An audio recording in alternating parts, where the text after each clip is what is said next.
Hello again YouTube, it's Alex with another drum lesson. Done quite a few this week, but I thought I'd just chuck this one in. This is kind of like anyone, I suppose it's kind of for beginners or anyone that's just sort of looking to do a little bit of drum and bass, 'cause it's really good for exercise and practice, keeping your right hand going really fast. It's good for getting those dynamics sounding good, especially if you've got to be quite delicate. And it's really good for learning how to relax when you're playing at quite a high tempo. So yeah, I'll try and make it as well explained as possible. I hope you have fun. Oh, don't forget to smack that like button if you're going to enjoy this. I should probably also point out, I've got an extra snare drum on here. I've got my side snare drum. It's only like a 10x6, so it's got quite a nice little punch to it. And I'm just going to use it for this, because it's drum and bass part. Okay, so I'll quickly show you what we're going to have a look at. It's basically a 2-bar sort of groove, and we'll split it up and we'll break it down into 2 separate bars. And then there's like just a feel idea. And you can do tons of other stuff with it, alright? Okay? Let's go for it.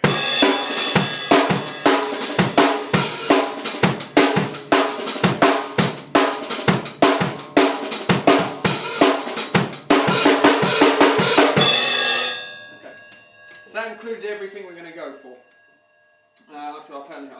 When I start showing it, I'll show you on this one and then I'll move it over to there. Okay, for the benefits of those who haven't got the extra side snare drum.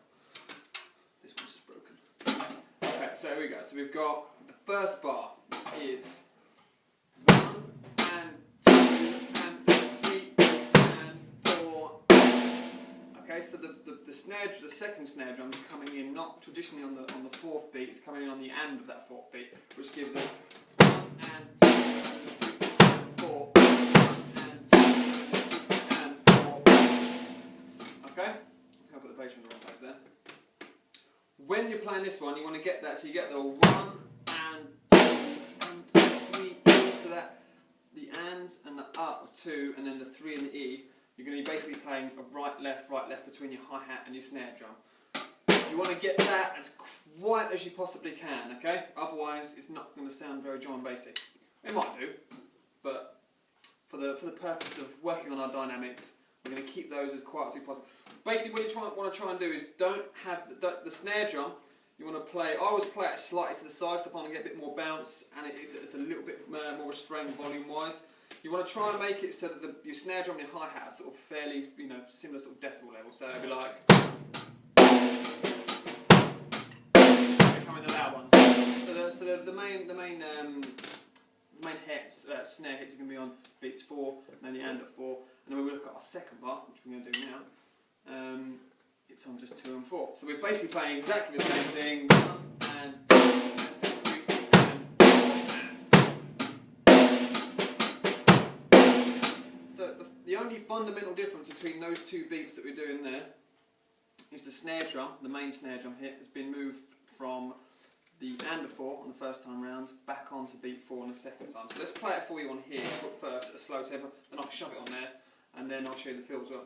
So we got and 2 and 4.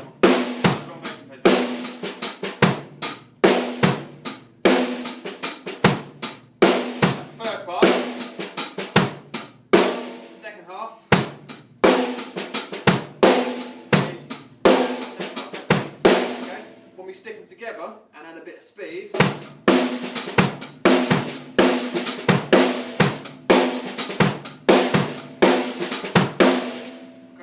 Mid-tempo.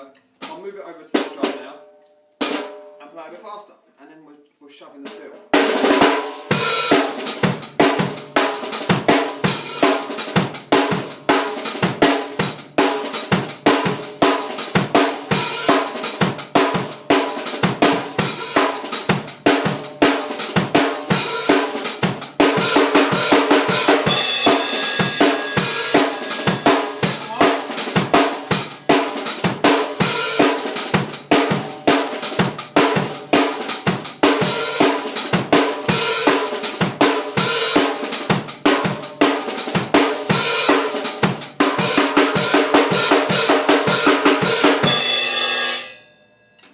So that was playing either one then the other, or like back to back, or then just doing like sticking to the first, sticking to one of the grooves for a little while and then chucking the other one in.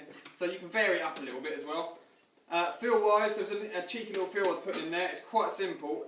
You're basically playing an eighth note pattern, so it's the same speed as what your right hand will be doing, between your kick and your snare. And all I was going bass, snare, snare, bass, snare, snare, bass, snare. Now you could play that while you're doing this. So I'll just play one bar of the beat, and then on the second bar I'll put this feel in. So it's bass, snare, snare, bass, snare, snare, bass, snare, and that will go like. Let's play the first beat.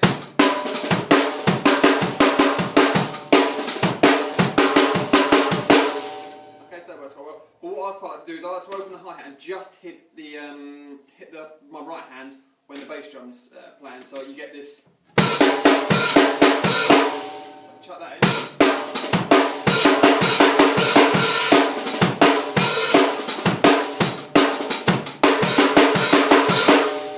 I do that because it gives my right hand a little bit of a break. And then I think what I did at the end of the last one, you can just double it and play it twice.